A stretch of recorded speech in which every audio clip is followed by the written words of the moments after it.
자, 이제 오늘 하나님의 말씀은 마가복음 5장 35절부터 43절입니다.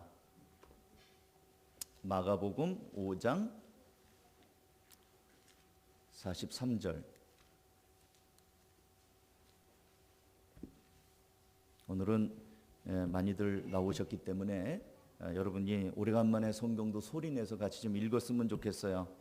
5장 35절부터 43절까지 한 절씩 제가 한 절 읽고 여러분이 한 절 읽고 그렇게 하겠습니다. 마가복음 5장 35절부터 43절까지.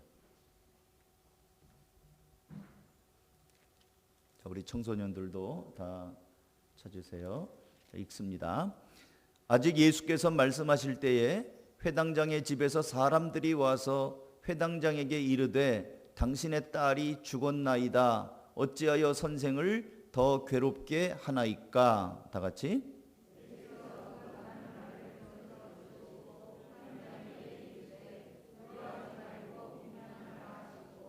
베드로와 야고보의 형제 요한 외에 아무도 따라옴을 허락하지 아니하시고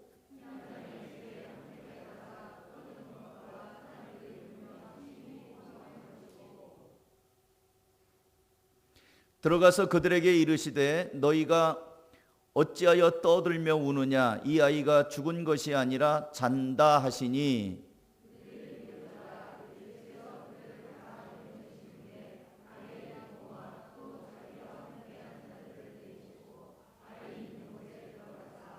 그 아이의 손을 잡고 이르시되 달리다 굼 하시니 번역하면 곧 내가 네게 말하노니 소녀야 일어나라 하심이라.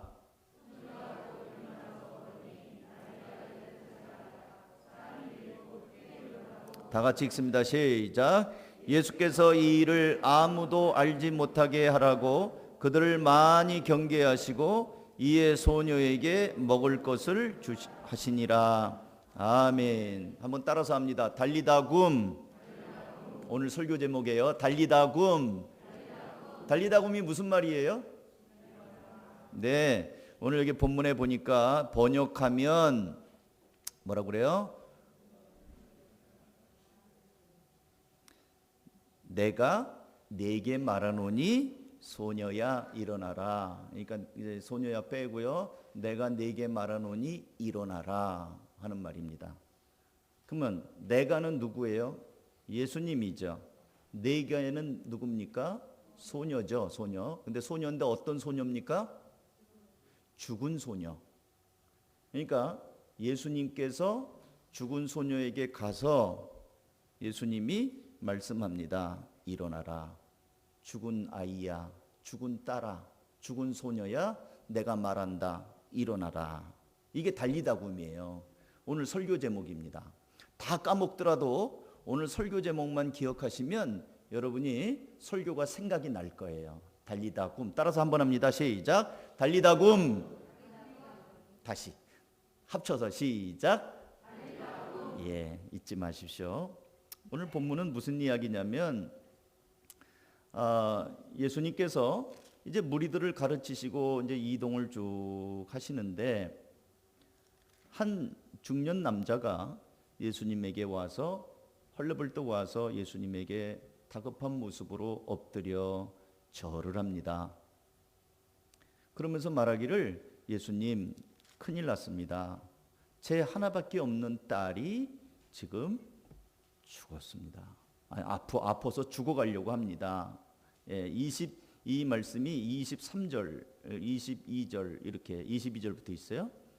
이 사람이 와서 예수님에게 절하면서 엎드려서 간곡히 구합니다. 내 어린 딸이 지금 다 죽어갑니다. 예수님 어서 오십시오. 어서 와서 좀 손 좀 얹어서 고쳐주십시오. 그래서 예수님이 그 말을 듣고 이제 그 사람의 집에 가는데 이 사람에 대해서 배경 설명이 뭐냐면 그 남자는 회당장이다. 이스라엘 유대는요 회당이 있어요. 회당은 오늘날로 말하면 교회나 마찬가지예요. 예, 그 성전은 양을 잡아서 피를 뿌리고 번제를 드리는 곳이 성전이고요.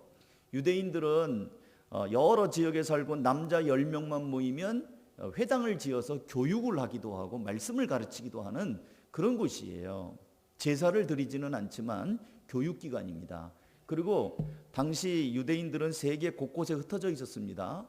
그러다 보니까 흩어진 사람들이 정체성이 있잖아요. 우리나라에도 그 중국 사람들 처음에 그 차이나타운 이런 데 올 때 화교들이 옛날에 중국집들 많이 했잖아요. 저도 어렸을 때 그 우리 반 아이가 중국 아이였는데 얼굴만 봐서는 한국 사람인지 중국 사람인지 구분이 안 되는데 얘는 2개 국어를 잊지 않아요. 첫째는 여기서 하니까 한국말을 하고 두 번째는 중국말을 안 잊어버리고 다 그 쓰고 하더라고요. 부모들이 그렇게 가르치는 거예요. 이스라엘 사람들도 세계 뿔뿔이 흩어져도 회당을 지어서 교육을 시켰습니다. 자녀들에게 성경 교육을 시키고 그랬어요. 그러니까 그 회당을 맡아서 관리하고 책임지는 사람이니까 아무나 하는 사람이 아닙니다. 지위가 있는 사람이에요. 근데 이 지위가 있는 사람이 딸 하나가 있는데 딸이 다 죽게 됐습니다. 그래서 예수님에게 와서 그 발 아래 엎드려서, 예수님은 이때 나이가 30살 조금 넘었어요.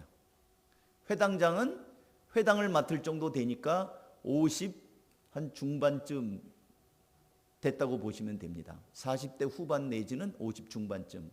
그러니까 이스라엘 나라도 우리나라도 옛날 유교 문화권이기 때문에 장유 유서 문화가 있잖아요. 나이 많은 사람에게 이 젊은 사람은 예를 표하는 거 있잖아요.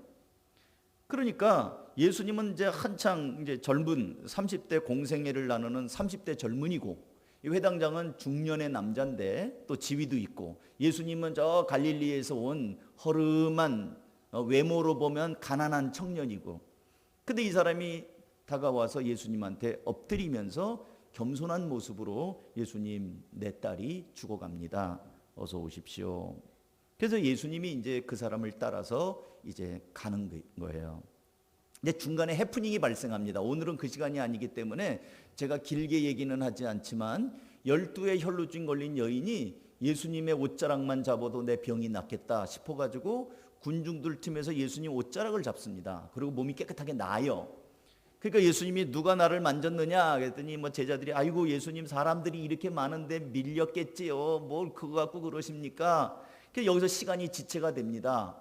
아유 빨리 가야 되는데, 내 딸이 지금 죽어가기 때문에 빨리 가야 되는데 지금 여기서 그냥 실랑이를 벌리고 있고 이러는데, 조금 이제 그 여인 문제가 해결이 되고 그 여자가 나중에 자기가 숨길 수 없어서 아유 제가 만졌습니다 뭐 그래갖고 딸아 뭐 안심하라 네 믿음이 낫다 뭐 그 여자 문제를 예수님이 해결을 해주고 가던 길을 가야 되니까 가는데 집에서 사람이 나온 거예요.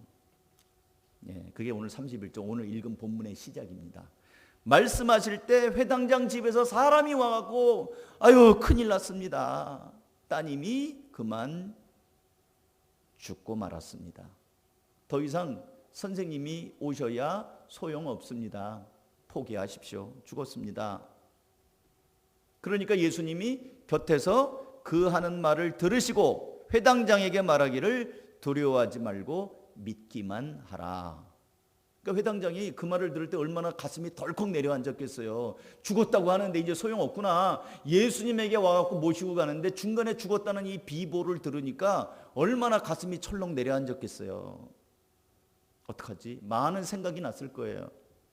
그때 예수님이 정신을 차리라는 듯이 두려워하지 말고 믿기만 하라. 내가 간다. 계속 간다. 그래가지고 예수님이 이제 갑니다. 갔더니 이게 웬일입니까? 아이가 자리 보존하고 누워 있었는데 죽었으니까 사람들이 이제는 병문안이 아니라 그게 초상집이 돼버린 거예요. 울고 불고 굉장히 많이 그냥 요란해집니다. 그러니까 이 회당장이 또 마음이, 또 집에 있는 회당장의 아내가 있지 않았겠어요? 아내도 그렇고 보니까 집안 분위기가 초상집이에요. 예수님은 그 모습을 보면서 아이가 죽은 것이 아니라 잔다. 왜들 이렇게 소란을 피우느냐? 그랬더니 사람들이 예수님을 비웃습니다. 아이고 저 사람이 유명하다고 하더니 죽은 아이도 모르고 아이고 웃기고 있구만 하면서 사람들이, 울던 사람들이 예수님이 그 말을 하니까 분명히 40절에 이렇게 나오죠. 그들이 비웃더라. 예수님께서는 자기를 비웃고 믿지 않고 울고 불고 하는 사람들을 다 내보내십니다. 다 내보내고 아이의 부모, 누구보다도 이 아이가 살았으면 좋겠다는 간절한 마음이 있는 사람이겠죠. 아이의 부모, 그 다음에 예수님의 12 제자들 다 데리고 들어오지 않고 제자들 중에도 그때 핵심되는 제자들 베드로, 그 다음에 야고보, 요한, 이 제자들 3명만 데리고 12명 중에 3명만 데리고 그 아이의 부모만 데리고 그 뭐 비웃고 뭐 울고 뭐 이런 사람들 다 못 들어오게 다 내보내버리고 그 아이에게로 갑니다. 방에. 그래갖고 이제 죽은 아이를 향하여 말합니다. 손을 잡아요. 죽은 아이의 시체의 손을 딱 잡고 소녀야 내가 내게 말하노니 일어나라 달리다 굼. 그리고 아이를 딱 잡아 일으킵니다. 그랬더니 이 아이가 죽었던 이 아이가 다시 일어납니다.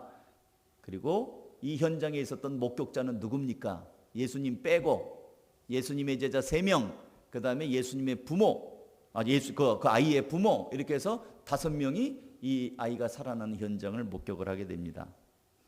그래서 예수님께서는 이제 그들에게 이거 아무데나 얘기하지 마라. 그렇게 하고 이 아이 이제 살았으니까 먹을 것을 주라 하는 것이 이제 오늘의 본문의 스토리예요. 제가 뭐 다른 거 붙인 거 없어요. 그 줄거리입니다. 그 줄거리. 근데 저는 이 말씀을 가지고 이 코로나 와중에 예수님이 이 죽은 아이, 다 죽어가는 아이가 아니라 이미 죽어버린 이 아이에게 가서 손을 잡고 달리다 굼 일으켰던 것처럼 이 코로나 와중에 우리도 이 아이처럼 이 주변 사람들처럼 주변 사람들이 지금 예수님이 아이가 죽은 게 아니라 잔다 그러니까 막 비웃잖아요. 오늘날 이 주변 사람들이 우리 교회 비웃지 않아요? 교회를 향하여 이 신문을 보기가 싫어요. 포털 사이트에 이런 신문을 저는 보기가 싫어요. 뭐쯤 하면은 뭐 교회에 대해서 욕하는 글들이 얼마나 많은지 몰라요. 때를 만난 듯이 교회가 뭐라도 조금만 잘못됐다 그러면 때를 만난 듯이 막 비난하고 비방하는 것들이 아주 그냥 너무 가득해요. 비웃는 무리들이 많습니다. 그런가 하면 예수를 믿는 우리도 회당장 야이로처럼 어떨 때는 어떡하지?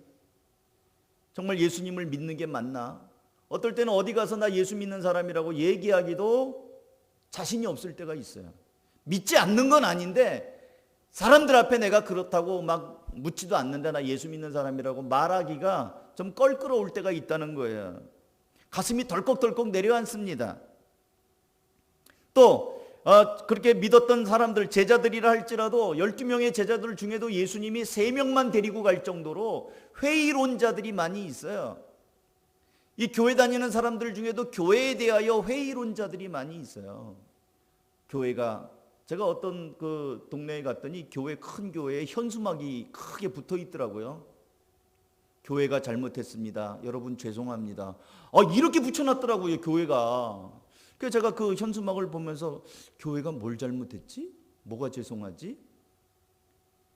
사회를 향하여 대민들을 향하여 다가가느라고 교회가 뭐 잘못했습니다. 교회에서 코로나 확진자가 나왔다고 교회가 잘못했습니다. 죄송합니다. 그렇게 쓴 건가? 여러분 세상에 마트에서 확진자 나왔다고 해서 마트가 죄송합니다. 마트가 잘못했습니다. 그렇게 써놓은 거 봤어요? 그러니까 회의론이 있는 거예요. 우리끼리도 우리 자체 안에서도 그런 회의론자들이 많이 있는 거예요. 그러니까 예수님이 제자들 12명 중에서 12명 다 안 데리고 들어가요. 3명만 데리고 갑니다. 부모 2명만 데리고 가요. 나머지 뭐 병문안도 애가 아프니까 온 병문안이니까 얼마나 친밀하겠어요. 친척도 있겠죠. 그 사람들 안 데리고 들어갑니다. 그 현장에. 사랑하는 성도 여러분, 이런 이 코로나 상황이나 오늘 본문의 상황이나 뭐 모습은 달라도 비난하고 조롱하는 사람들 여전히 있고요. 그때도 있었지만 오늘날에도 있고요. 야이로의 마음 가운데 어떡하지 하고 이렇게 불안했던 마음, 두려웠던 마음 그때도 있었지만 오늘날에도 이 코로나 상황 가운데 어떡하지? 교회를 가야 되나? 또 사람들 간에서 내가 예수 믿는 사람을 얘기해야 되나? 이런 어떤 갈등 같은 마음들이 우리에게도 있단 말이죠. 그런가 하면 예수님을 믿는 제자들이라고 하지만 예수님이 이 제자들을 부정적인 제자들을 데리고 가지 않으려고 했던 것처럼 우리가 같은 예수를 믿고 뭐 목사님들 또는 장로님들 뭐 집사님들 뭐 목자들 이런 가운데에서도 우리 마음 가운데 한쪽 구석에서는 참 이게 교회가 잘못했구나 이런 마음들이 없잖아 있단 말이에요. 그런 가운데 예수님께서 오늘 이 달리다굼 이 죽은 아이를 향하여 손을 잡고 일으키는 이 현장을 보면서 저는 여러분의 가정에 달리다굼의 기적이 일어나기를 주님의 이름으로 축복합니다. 여러분의 식구들 중에도 어떤 사람들은 꼭 교회 얘기만 나오면 부정적인 이런 그래서 집 안에서 그냥 싸우기 싫어가지고 에이 그만해 하고 그냥 얘기를 안 하는 경우, 집 안에 부정적인 사람들이 있어요. 집 안에 예수 믿지 않는 사람들이 있어요. 여러분은 예수를 믿고 기도도 하지만 여러분의 자녀들은 회의론자일 수 있어요. 아빠, 엄마 뭐 그런다고 뭐 교회가 문제 아니야? 이렇게 하면서 자꾸 이렇게 건드리는 사람들이 없잖아 있어요. 그리고 예수를 좀 믿었으면 좋겠는데 그냥 죽은 아이처럼 그냥 나자빠져 있는 경우들이 없잖아 있다는 거죠. 근데 그 현장에 예수님이 들어가셨습니다. 그 현장에 이 야이로가 엎드려 겸손하게 예수님 우리 집에 와 주십시오라고 청했단 말이에요. 그래서 첫 번째 교훈은 뭐냐면 여러분이 회당장 야이로처럼 비록 우리가 부족하고 아이를 위해서 여러분 회당장 정도 됐으면 돈이 있는 사람이에요. 그리고 지위도 있습니다. 여러 가지 정보도 있어요. 그런데 안 되는 거예요. 돈 있다고 해서 되지 않아요. 여러분 생명 문제는 돈 있다고 되지 않아요. 돈으로 해결될 것 같으면 재벌들이 죽겠어요. 재벌들도 다 세상 떠나고 그러지 않아요? 권력 갖고 해결되지 않습니다. 야이로가 제법 높은 사람인데 그것 가지고 살릴 수가 없어요. 여러분 권력 가지고 뭔가 생명 문제를 해결할 수 있다면 세상에 높은 지위에 있는 사람들이 왜 죽겠어요? 안 되거든요. 제가 어저께 우리 아시는 분은 아시고 모르시는 분은 모르실 건데 정선희 권사님이라고 우리 교회 권사님은 아닌데 저기 서울의 온누리교회 다니시는 분이셔요. 근데 우리하고 좀 오랜 교제가 있는데 뭐 우리 교회도 오셔서 뭐 자녀 세미나 부부 세미나도 해주시기도 하고 상담도 하시기도 했던 분이셔요. 참 귀한 분이신데 안부를 하는데 이제 제 아내가 안부를 하는데 그 남편 되시는 박 장로님이 이 우리 교회 레이를 이 예배당의 이 구조를 그분이 이렇게 그려준 거예요. 이게 췌장암 4기라는 소식을 들었어요. 그래서 제가 아는 의사분한테 물어보니까 췌장암은 진단 후에 6개월 있다가 사망한대요. 그리고 또 췌장암 생존율이 제일 암 중에서 제일 안 좋은 암이 췌장암이래요. 그 소식을 듣고 아유 이분 그 얼마나 됐냐 했더니 4개월 지났대요. 그럼 이제 2달밖에 안 남았잖아요. 그래서 그러면 이분을 좀 빨리 만나야 되겠다. 그리고 위에서 기도도 해드리고 위로도 해드려야 돼. 목회 칼럼에 써놨어요. 그래서 이분을 좀 뵈러 가야 되겠다 생각을 하고 약속을 잡고 또 이원주 선교사님도 같이 아는 분이니까 같이 모시고 갔습니다. 근데 이분이 지위가 있는 분이에요. 그 전에. 그리고 또 뭐 재력도 제가 볼 때는 뭐 이렇게 살 만큼 먹고 살 만큼 있는 분이에요. 근데 이 또 믿음도 큰 교회 장로님이니까 믿음이 있으시죠? 근데 췌장암이 걸린단 말이에요. 피해갈 수 없어요. 모든 사람이 한 번 죽는 것은 사람에게 정하신 거예요. 피해갈 수 없습니다. 부자도 걸리고 권력이 높은 사람도 걸리고 물론 가난한 사람도 권력이 없는 사람들도 걸리지만 이 생명 문제는 이 세상에서 해결할 수 있는 길이 없어요. 그래서 제가 이제 갔더니 저는 굉장히 부담을 갖고 갔어요. 이분에게 정말 믿음으로 잘 권면해야 되겠다. 그러고 갔는데 이분이 아주 너무 밝은 모습으로 저희들을 맞이하는 거예요. 얘기 딱 들어보니까 천국의 소망이 있어요. 그래서 제가 나도 췌장암 걸리면 이 장로님처럼 해야 되겠다.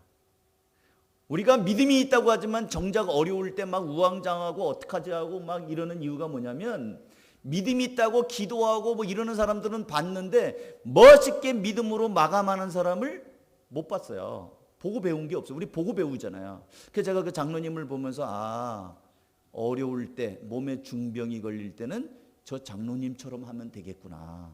제가 아주 좋은 모범 모델을 봤어요. 그래서 제가 오면서 헤어지면서 장로님 너무 감사합니다. 저보고 예배 드려달라고 해서 예배하고 안수기도 해드리고 왔거든요. 그래서 제가 인사를 했어요. 장로님 저에게 오늘 좋은 모델을 보여주셔서 감사합니다. 믿는 사람은 어떻게 아프는 건지 아플 때 믿는 사람은 어떻게 행동하는지를 보여줘서 감사합니다. 사랑하는 우리 한가족교회 성도 여러분, 이 코로나 가운데 여러분의 가정에 달리다굼의 기적, 주님이 손잡아 일으키시는 기적들이 임하기를 주님의 이름으로 이름으로 축복합니다. 그래서 정말 이 죽은 아이와 같았던 정말 소망이 없는 여러분의 식구 중에 그 사람이 누군지는 제가 각각의 가정마다 다양하니까 자녀가 될 수도 있고 배우자가 될 수도 있고 부모님이 될 수도 있고 또 동기간이 될 수도 형제들이 될 수도 있어요. 그런 사람들이 여러분으로 인하여 여러분이 예수님을 청하여 모심으로 인하여 여러분 때문에 예수님이 함께 하시고 여러분이 모델이 되고 그러면서 손잡아 일으키시는 기적들이 여러분의 가정 속에 달리다굼의 기적이 일어나기를 주님의 이름으로 축복합니다. 두 번째는 이 야이로가 믿음이 있으니까 예수님에게 왔겠죠. 아, 예수님에게 가면 내 딸이 살아날 수 있겠다 하는 믿음이 있으니까 이 자기의 어떤 직분이나 나이나 사회적인 뭐 위치나 이런 것들을 다 내던지고 엎드려 절하며 예수님을 모셨겠지요. 여러분들도 믿음이 있으니까 이 코로나 와중에도 교회 오셨겠지요. 근데 이 믿음이 흔들린단 말이에요. 언제? 평상시는 잘 모르는데 이렇게 내가 기도하고 믿음 생활을 하려고 하는데 어떤 충격스러운 어떤 힘든 일들이 터지면 믿음이 흔들려요. 딸을 살려달라고 예수님을 청했는데 딸이 죽었다는 소식을 들어요. 믿음이 흔들리는 순간이에요.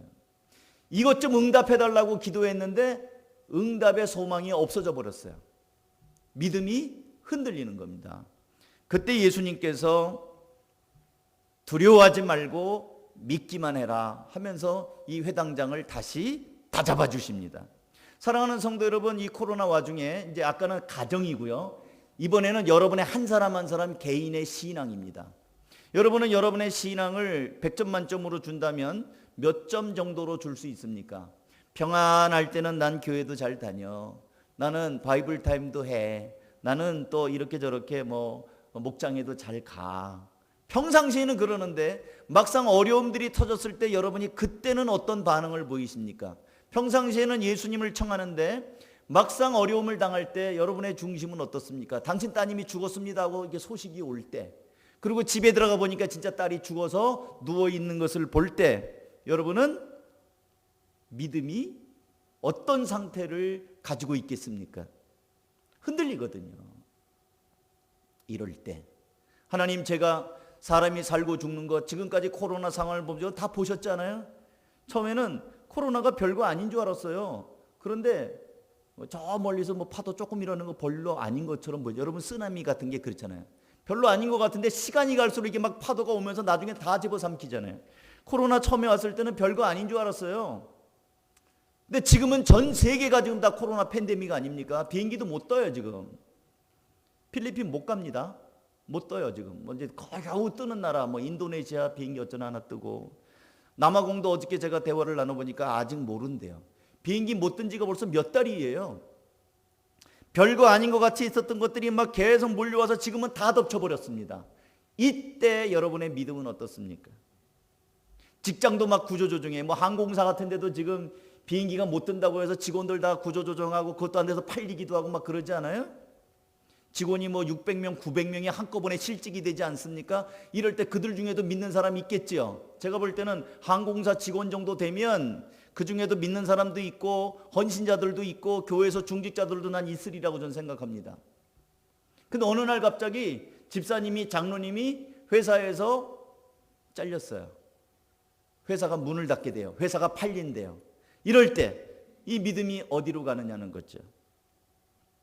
사랑하는 성도 여러분, 이런 와중에 이 회당장 야이로가 경험했던 그 충격스러운 가운데 예수님이 안 붙잡아 주시면 이 야이로도 예수님에게 오긴 했지만 딸이 죽었다는 것 때문에 흔들릴 수 있어요. 그러니까 예수님이 정신 퍼뜩 나게 두려워하지 말고 믿기만 하라. 여러분에게도 이게 필요해요. 주님, 제가 너무 약합니다. 넘어지고 있습니다. 하나님, 정말 예수를 정말 믿는 믿음이 다 흩어지는 것 같습니다. 기도도 안 됩니다. 성경을 읽어도 눈에 들어오지 않습니다. 하나님, 나 좀 잡아주십시오.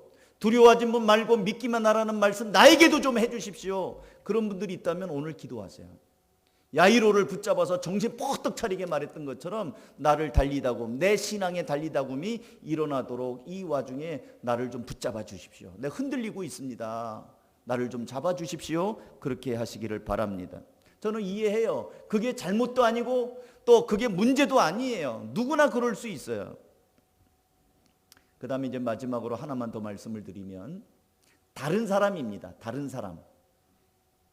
제가 이제 세 종류를 본 거예요. 죽은 소녀를 붙잡아 일으켜서 달리다굼이 일어났던 것처럼 여러분의 가정에도 달리다굼이 일어나기를 바란다 말씀드렸고요. 야이로에게 두려워 말고 믿기만 하라고 야이로를 정신 차리게 했던 것처럼 여러분에게도 그런 신앙의 달리다굼이 있기를 바라고요. 그 다음에 이제 마지막으로는 주변 사람들이에요. 주변 사람들이 처음에는 아이고 어떻게 하면서 병문안 왔어요. 아이고 어린애가 그렇게 아프니 어떻게 하면 좋아요. 위로하려고 왔어요. 그러다가 아이가 죽었습니다. 위로가 변하여 눈물이 되었어요. 절망이 되었습니다. 울고불고. 근데 예수님이 와가지고 울지 말라. 아이가 죽은 게 아니라 잔다. 그러니까 사람들의 마음이 비웃게 된 거예요. 그 마음. 절망과 슬픔과 비웃음이 같이 섞여 있는 불신적인 반응이에요. 이거 우리 주변 사람들의 반응입니다. 교회를 바라보는 사람들 비웃음이 있어요. 또 교회를 바라보는 사람들이 소망이 없습니다. 그러면 이 사람들이 나중에 예수님이 이 아이를 살리자 깜짝 놀랍니다. 어떻게 이런 일이 일어나지? 이분이 도대체 누구길래 이런 일이 일어나지? 주변 사람들이 예수님을 새롭게 보는 일이 일어나고요. 예수님이 그들에게 말을 합니다. 아이를 살린 다음에 아이에게 먹을 것을 주라. 이제는 울던 사람, 비웃던 사람들이 기적을 보고 놀라며 아이에게 먹을 것을 챙겨주는 사람으로 바뀌었단 말이죠. 여러분, 여러분을 만나는 사람들, 여러분의 VIP들, 그 VIP들이 그냥 마음이 열리지 않아요. 봐야 됩니다.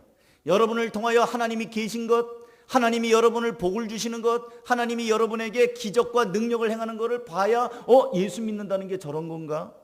여러분을 통하여 주변 사람들이 달리다굼 일어나는, 주변 사람들이 이제는 더 이상 비웃는 사람들이 아니요, 주변 사람들이 이제는 하나님의 능력을 보고 먹을 것을 챙겨주기 위하여 움직이는 사람들로 바뀌어지는, 여러분들로 인하여 주변 사람들이 달리다굼의 기적이 일어나는 은혜가 있기를 주님의 이름으로 축복합니다. 이제 말씀을 맺도록 하겠습니다. 사랑하는 성도 여러분, 지금은 코로나로 인해 우리 사회 전체가 두려움으로 인해 매우 소극적이고 위축된 분위기가 먹구름처럼 깔려있는 그런 시대입니다.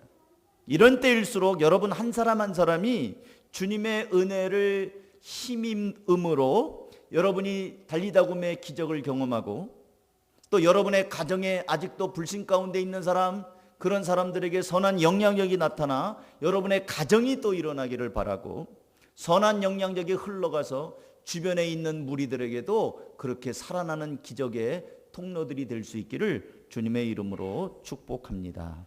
기도하겠습니다. 자, 이제 이 시간에 같이 결단하면서 기도하는데, 아까 제가 말씀 중에 말씀드렸던 것처럼 회당장, 그 직함, 지위, 가진 돈, 딸이 죽어가는 데는 아무짝에도 소용이 없습니다. 여러분이 지금까지 살아온 세월들, 많은 화려한 경력, 그런 거 사실 여러분이 구원받는 일에 아무 소용이 없습니다. 겸손한 모습으로 주님 앞에 엎드려, 주님, 제가 주님이 필요합니다. 주님, 저를 살려주십시오. 제 딸을 살려주십시오. 저를 도와주십시오. 주님 앞에 여러분이 다시 한번 은혜를 경험하는, 달리다굼의 기적을 경험하기를 바랍니다. 여러분의 가정에 이 소녀 같은 누워있는 아이들, 그 아이처럼 또 가정에 있는 사람들, 달리다굼의 기적, 생명의 역사가 필요합니다. 주님, 우리 가정을 살려주십시오. 또 여러분 주변에 있는 사람들, 교회 다니는 사람을 조롱하고 비웃는 그 사람들을 향해서 하나님, 제가 선한 영향력을 베풀 수 있도록 도와주십시오. 그렇게 한번, 그리고 어려울 때 우리 믿음이 많이 흔들리는데, 하나님, 살아계신 하나님, 저를 정신 차리도록 두려워 말고 믿기만 하라는 말씀을 저에게도 주시고 깨어나게 하여 주십시오. 그렇게 한번 여러분 각각이 한번 결단하면서 통성으로 기도하시겠습니다. 하나님 아버지, 이 시간에 우리 사랑하는 성도들을 축복합니다. 한 사람 한 사람 손 얹어 주시옵소서. 안수하여 주시옵소서. 회당장 야이로를 들으시고 그 가정에 찾아갔던 주님, 하나님, 우리 사랑하는 성도들 붙잡아 주셔서 다시 한번 손잡아 일으켜 주시고 달리다 굼 기적이 일어나게 하여 주시옵소서. 믿음이 살아나게 하여 주시옵소서. 소망이 분명하게 하여 주시옵소서. 가정이 살아나게 하여 주시옵소서. 사업장들이 일어나게 하여 주시옵소서. 하나님, 기도하는 삶이 일어나게 하여 주시옵소서. 아버지 하나님, 또 간절히 기도합니다. 우리의 자녀들, 우리의 부모님, 우리의 형제들이 다시 한번 소망 있게 일어나는 은혜가 있게 하여 주시옵소서. 하나님 아버지, 또 간절히 기도합니다. 비웃는 무리들, 슬퍼하는 무리들, 절망 가운데 있는 무리들에게 선한 영향력을 끼쳐줄 수 있기를 원합니다. 하나님 아버지, 주님이 개입하여 주시옵소서. 믿음 없는 사람들이 아니라 믿는 사람들이 되게 하시고, 두려워하는 자가 아니라 주님을 의지하는 사람들이 될 수 있도록 아버지 하나님 함께하여 주시옵소서. 아버지 하나님, 한 사람 한 사람 달리다 굼의 능력이 일어나게 하여 주시옵소서. 달리다 굼 하나님 회복의 은혜가 있게 하여 주시옵소서. 다시 한번 하나님 소망 있게 하나님 나라를 바라보며 살아가는 믿음의 권속들이 다 되게 하여 주시옵소서. 아버지 하나님, 감사합니다. 회당장 지위도 있고 경제적인 재력도 있었지만 죽어가는 딸을 살릴 수 있는 능력이 전혀 없었습니다. 무기력했습니다. 그가 예수님을 청했을 때 예수님께서 그 가정을 방문해 주시고 또 죽은 아이의 손을 잡아 일으키시며 달리다 굼 하셨던 것을 오늘 중심으로 말씀을 보았습니다.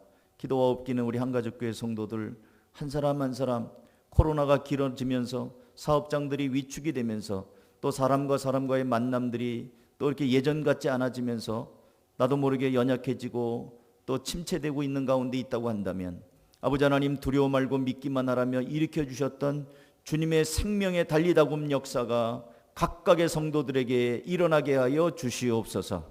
우리의 가정이 달리다 굼 다시 회복되게 하여 주시옵소서. 아버지 하나님, 우리 성도들이 몸담아 일하는 일터 사업장에도 달리다 굼 하나님의 치유의 손길과 살려주시는 회복의 기적이 일어나게 하여 주시옵소서. 하나님, 우리 주변에 있는 사람들, 교회를 비난하고 조롱하고 비웃는 무리들에게 살아계신 하나님의 능력이 나를 통하여 나타나고 선한 영향력이 나타나 그들에게도 달리다 굼 변화의 역사가 흘러가게 하여 주시옵소서. 축복하고 예수님의 이름으로 기도하옵나이다. 아멘.